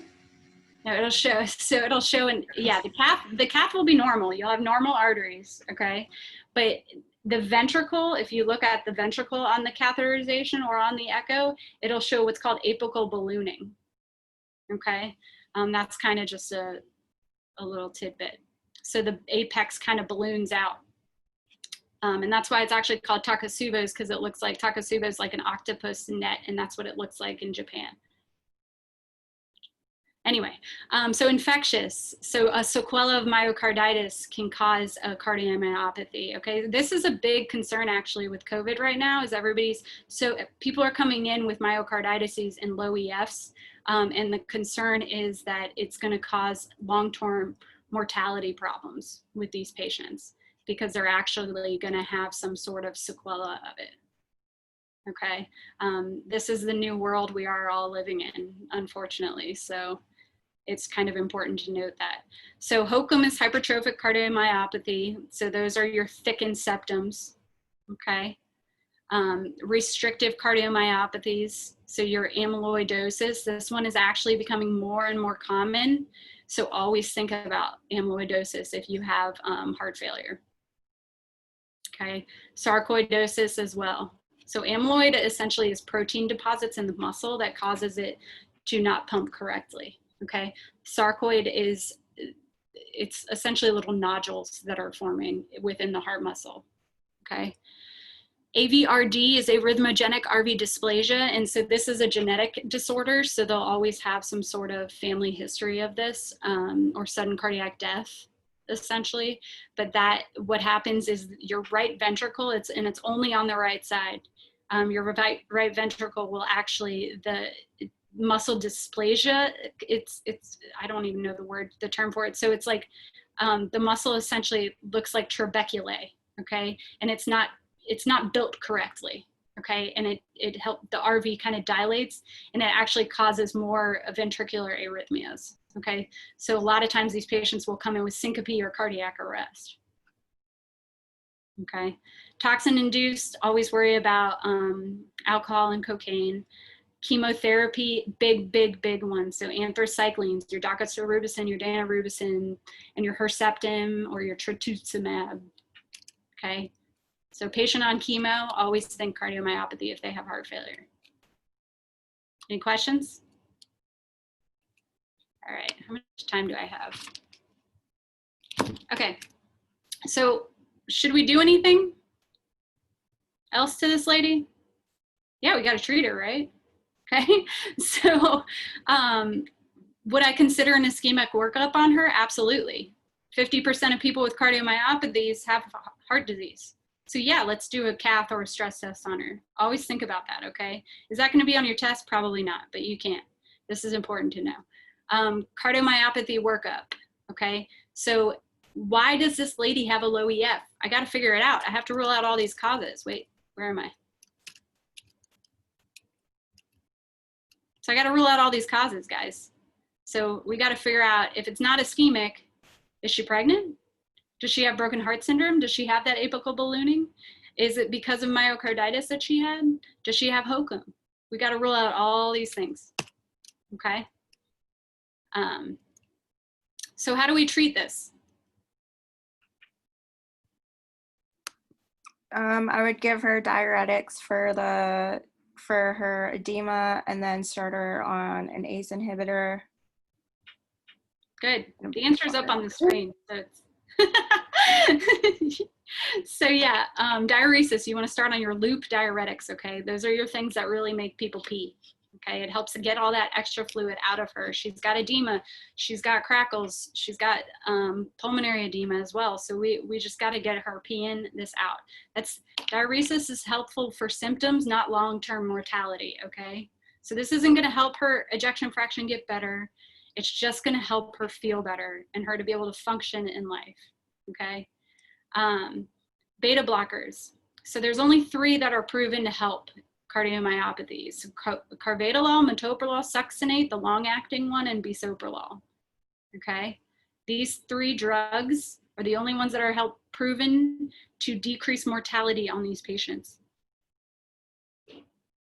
Okay, ACE inhibitors, there's a ton of them, so I'm not going to write them all out, but your prils, your lisinopril, your enalapril, your daltepril, all the prils, okay? And then aldosterone antagonists. ACEs are also as equally important as beta blockers. These 2 are boom, boom, boom, you need them on them, okay? Same with aldosterone antagonists, so your aldactones, okay?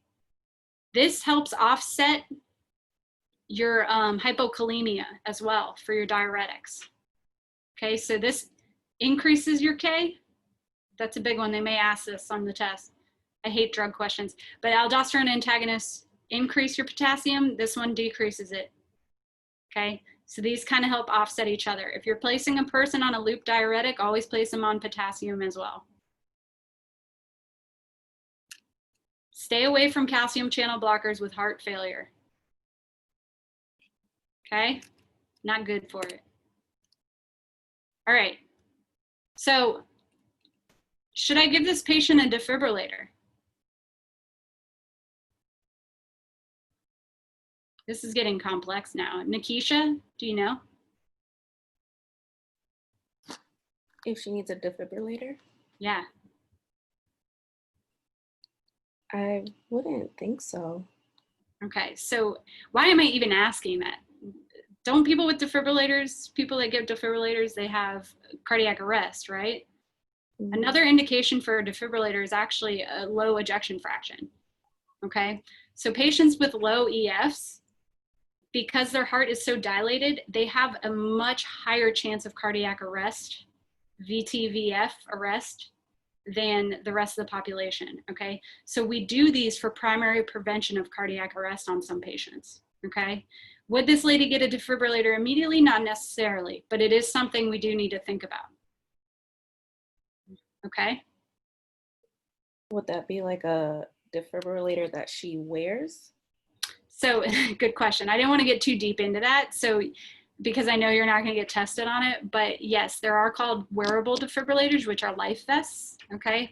So if you love cardiology and you want to go into it, patients that have new low ejection fractions, so such as this lady, we would put her on a life vest for 90 days, essentially, put her on appropriate medicine, see if her pump gets better. And then if it doesn't, we put an internal defibrillator inside of her forever.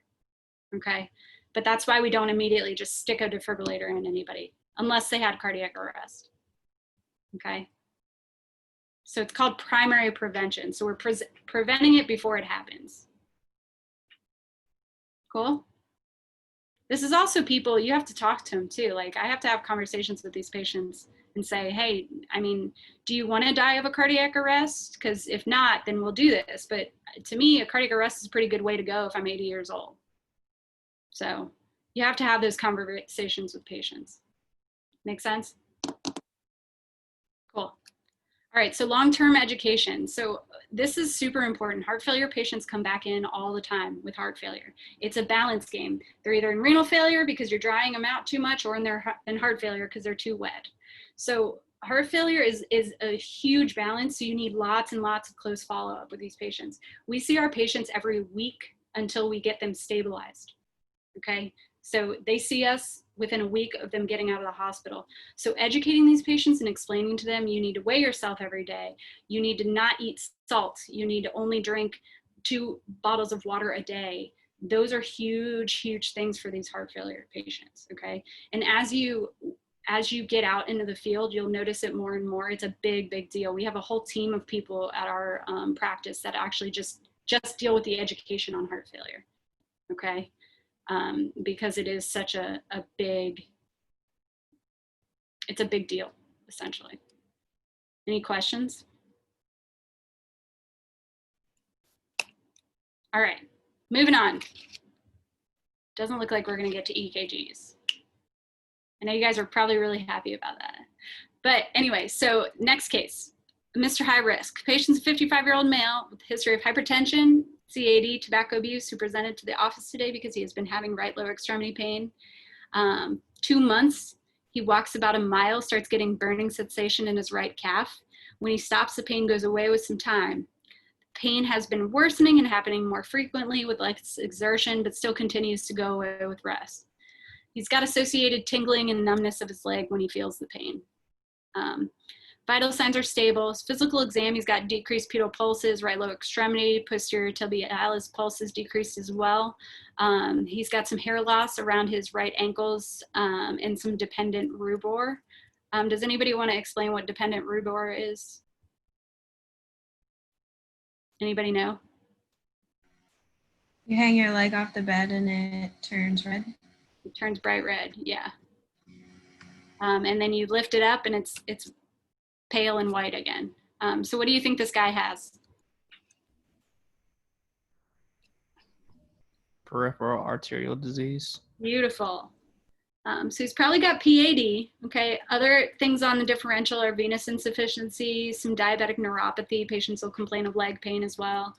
Electrolyte abnormalities, he may be having some spasms. Always think about that too. But it sounds pretty like PAD to me, okay? So what do you want to do? Whoever just answered that. Now what? What do I order? The ankle ABI. Beautiful.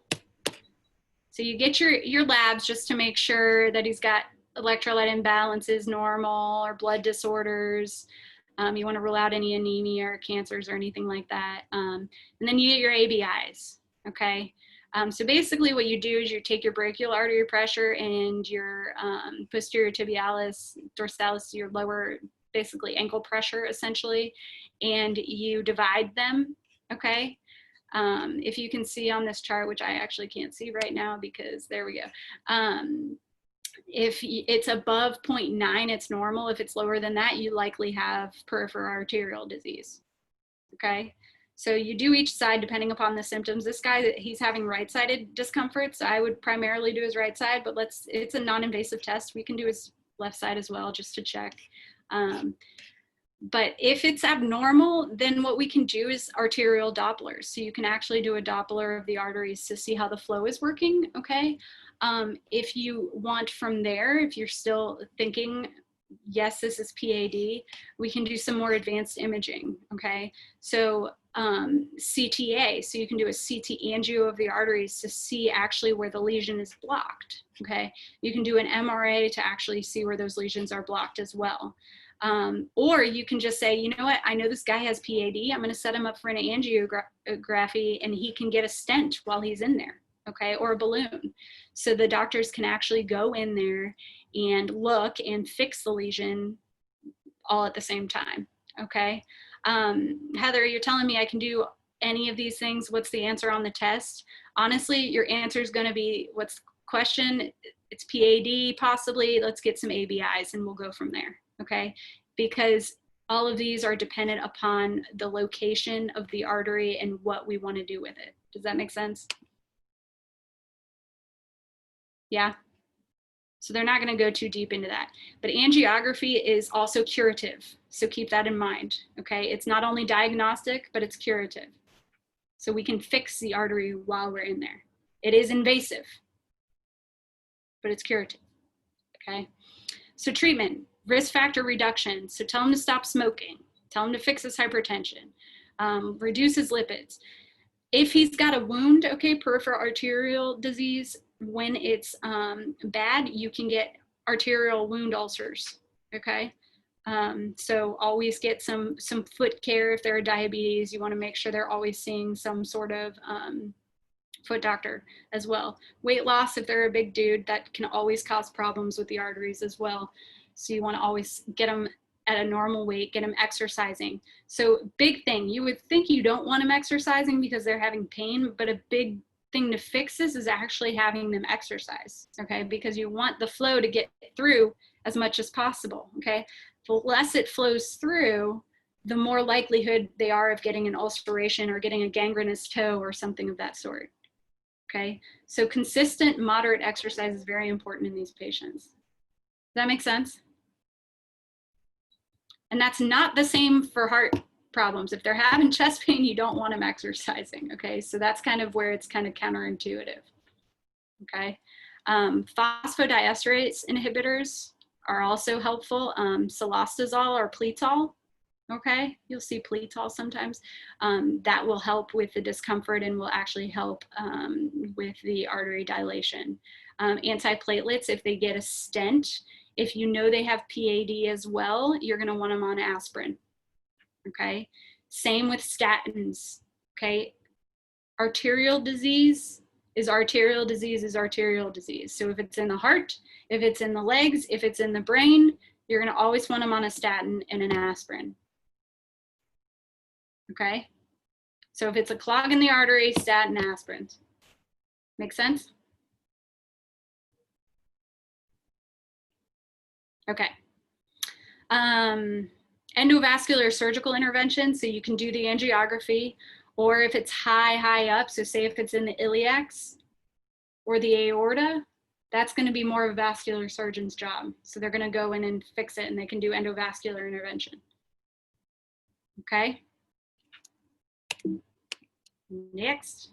So other vascular diseases, and tell me, you guys can absolutely stop me if I'm going too long, but AAA. So when do you routine screen for these? Men age 65 to 75 who's ever smoked, okay? They love screening questions on the pants, so I just kind of added in there. Elective repair is indicated when they reach 5 centimeters or more, okay? Or if it's undergone rapid expansion. So if these things are growing more than 0.5 centimeters in 6 months, you fix it. Rapid expansion is never a good sign. That means it's going to rupture. Okay. Thoracic aortic aneurysm, same sort of thing, greater than 5 centimeters, repairs indicated. Okay, aortic dissections have high morbidity. What are your symptoms? We kind of talked about that. You'll have your stabbing, tearing chest pain that radiates into your back. Okay, the signs are wide and mediastinum on chest X-ray. Oh, sorry, the signs. What can you see on physical exam on these patients? Anybody Unequal know? pressure of both arms. Perfect. Unequal pulses or unequal blood pressures. Okay, in the arms. So the classifications, they may test you on this. It's kind of important to know. You have your DeBakey classifications and your Stanford A and B, okay? If it has ascending, your Stanford A. If it's descending, your Stanford B, okay? So if it's part of the ascending aorta, Stanford A, ascending A, descending B. Okay, that's pretty easy. So your DeBakey 1 is all of the aorta. DeBakey 2 is just the ascending. DeBakey 3 is just the descending. So unfortunately, that's a beautiful memorization thing. All right, I don't know why they love to test you on this, but your temporal arteritises, symptoms, headache, they're having scalp tenderness, amaurosis food cax is a big one, okay? The patient will come in with a headache, scalp tenderness, and transient monocular or binocular vision loss. Okay, that's giant cell arteritis until proven otherwise. Just memorize that, always giant cell arteritis. Okay? So don't forget about this. How do you treat it or figure it out? I guess not treat it, but how do you figure it out? Temporal artery biopsy. That's the gold standard of treatment or of diagnosis. I mean, I don't know why I keep saying treatment. Okay. So those are kind of two big things that they'll test you on with that. Acute arterial embolism or acute limb ischemia. Okay, this is different. This is like your STEMI of the legs. Okay, this is a thrombus that comes down in the arteries and clogs. Okay, so your 6 Ps, do you guys remember this? Your pain, paresthesias, pallor, pulselessness, poikilothermia, and paralysis. So the patients will come in with like severe, severe pain. And your 6 Ps. Pulselessness, big one. If they don't have pulses, you're in trouble. Okay, what do you do? Call a vascular surgeon. Okay, so you got to fix this immediately. But this is like a STEMI. You treat it like a STEMI. So you heparinize them, you give them aspirin, you give them a statin. Okay, but heparin, heparin, heparin for sure on these patients. Okay. Other kind of weird vascular diseases, you'll have your arteriopathies, your Berger's disease. This is a small vessel disease. So it's a small vessel arteritis, essentially. It's also called thromboangiitis obliterans, but it's your smokers, okay? So I've actually seen this once and it was so crazy, I'll never forget it, but the lady just comes in with black fingers and toes. So it's like the very tips of everything, like she just, ischemic, gangrenous, black fingers and toes. And there was nothing we could do about it, to be honest, other than put her on antiplatelets, okay? But this is a bad arteritis, essentially. Raynaud's disease, that's a sequela, essentially, of rheumatological disorders, okay? Your Crest syndromes, your lupus, but you'll have your digital color change. It'll change from red, white to blue. It's basically spasming of those vessels, okay? Another one is Takayasu's arteritis. This is rare, you see it in Asians, but this is a large vessel arteritis, so it's not your tiny ones like Berger's disease, but this is aortic involvement, okay? So it can cause aortic dissections, aortic aneurysms primarily, but always consider this in Asians. It's super rare though. I've never seen it in 10 years. Any questions on those? No?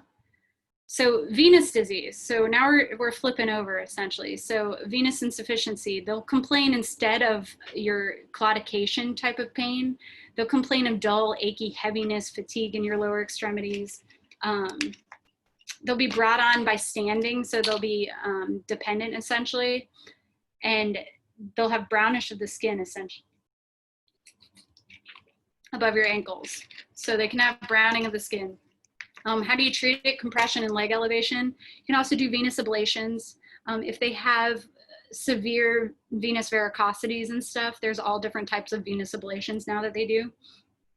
DVT-PE, I don't want to go too deep into this because I feel like everybody really gets this on their rotations, but that's where you treat with warfarin and your NOACs, your new oral anticoagulants, so your Eliquis, your Xareltos.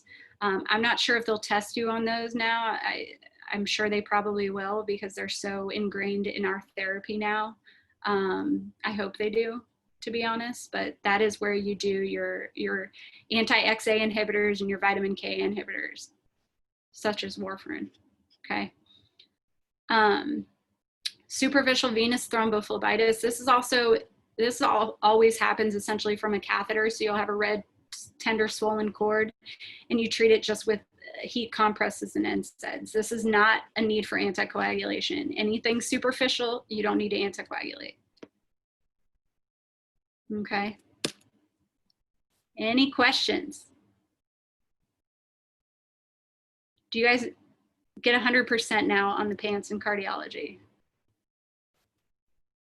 20 out of 20. Woohoo! All right. Can we get a thank you for Heather for her time? Oh, Robbie, you're and still for there. finishing on time. Yeah, I told you. I've been here the whole time. I've just been in the background. This was your show, not mine. Yeah. So, all right. But thank you so much for being here. Thank you for covering all of those things. Any last questions for Heather? No. All right. Thank you, everybody, for being here. For those of you who had preceptors that let you miss some time at the clinic today for this, please thank them on my behalf. Sounds like we are done here, so you guys are welcome to log off. And then Heather, you should be seeing an email from me here. It should auto send in about a minute or two. So if you have any questions on that, let me know. Obviously, you know how to reach me otherwise. So yeah. Thank you for your time, everybody. Oh, you guys are great. Thank you, Heather.